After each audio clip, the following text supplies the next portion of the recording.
welcome back. And what we're going to be looking at in our tutorial today is forming quadratics from their roots. Now to do this we need to go back over what a root actually is. So as you can see on my graph here where we have our x and our y axis, a quadratic will always form a curve. And the points where the quadratic crosses the x-axis, here and here, are called the roots. So the point or the x value where a curve crosses the x-axis is called my root.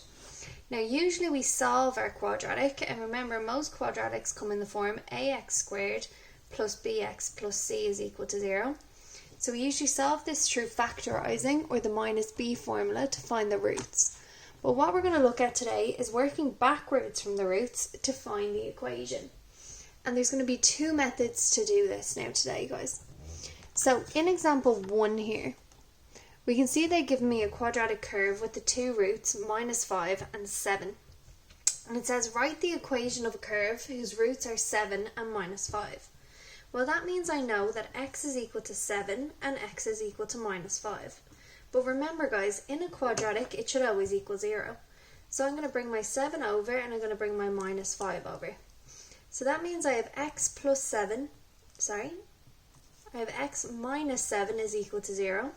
And I have x plus 5 is equal to 0. Now we're going to put both of these together back inside brackets. Okay, because one root multiplied by the other is going to give us the equation. So we have x minus 7 by x plus 5 equals 0. And now we're going to split our brackets to multiply.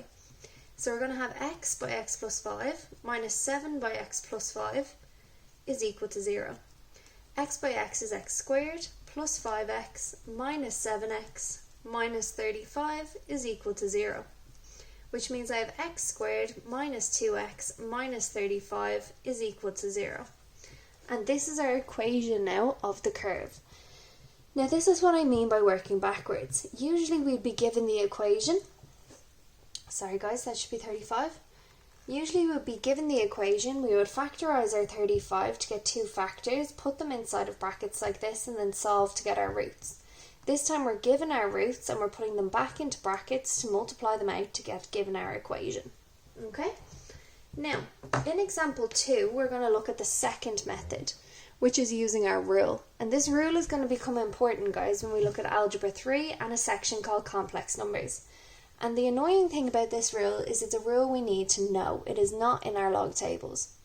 So it says x squared minus the sum of the roots. And remember, sum means adding the roots together, plus the product of the roots is equal to 0. And remember, the word product means multiplying.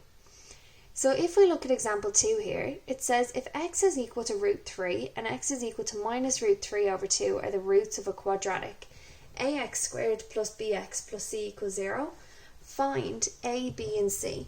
Well, the first thing I'm going to do is write out my rules. So I have x squared minus the sum of the roots by x plus the product of the roots gives me 0, equals 0.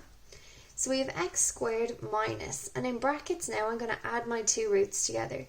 So we have root 3 minus root 3 over 2 by x, plus, and now product, remember, means multiply, so I have root 3 by minus root 3 over 2 is equal to 0.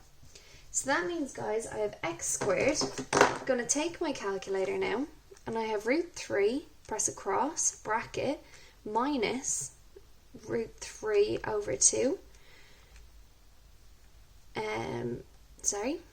I'm multiplying, we should be adding for this one. Let's start again.